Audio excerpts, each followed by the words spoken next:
করো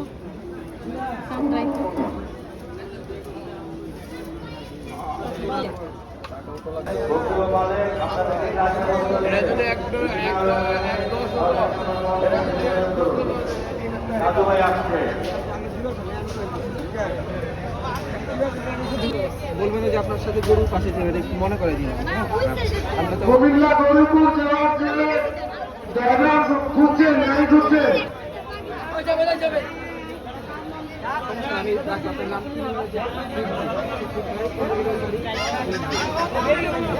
আমি আজকে যার সামনে দাঁড়িয়ে আছি ওনার কাছ থেকে এই গরুটা কিনলাম।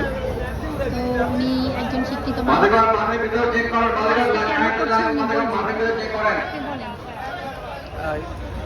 আপনি এই কাজগুলি যে করতেছেন, গরুটা বিক্রি করতেছেন, এটা আপনি নিজে লালন পালন করে বিক্রি করতেছেন, এটার উপরে আপনার কি বলার আছে? যা ইয়াং ছেলেপিলে কি করতে পারে, কোনো কাজ করতে পারে?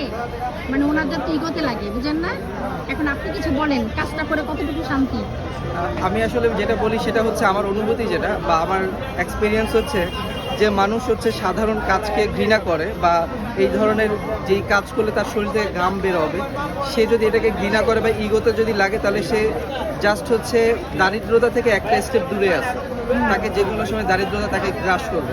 এর জন্য আসলে মানুষের কোনো কাজের ব্যাপারে কখনো কোনো হীনমন্যতা থাকা উচিত না।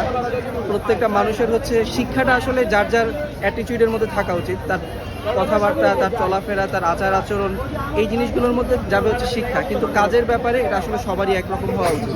তো এর জন্য আসলে আমাদেরকে যদি ভালো কিছু যদি করতে হয়, বা আমরা যদি আমাদের ফিউচারটাকে আসলে সুন্দর করতে চাই, তাহলে আমাদের ইগোর জায়গাটা থেকে বের হয়ে আসতে হবে।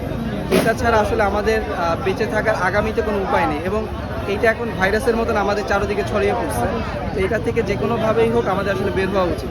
এর জন্য সাধারণ কাজগুলো করা, সাধারণ মানুষের সাথে মিশা, সাধারণ মানুষকে ভালোবাসা, এটা খুব যাতে আগামীতে এই গরুটা নিলাম, আগামীতে যাতে ও কাজ এরকম আরো ভালো ভালো কাজ করতে পারে, এবং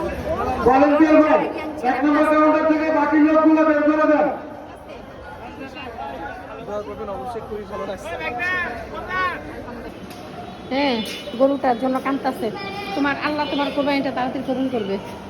এই যে তুমি ওকে আদর করতেছো, দেখো গরুটা কত খুশি তোমার উপরে, দেখছো? সে অনেক খুশি, মাশাআল্লাহ। আমাদের গরু এটা শিশু খাইতো।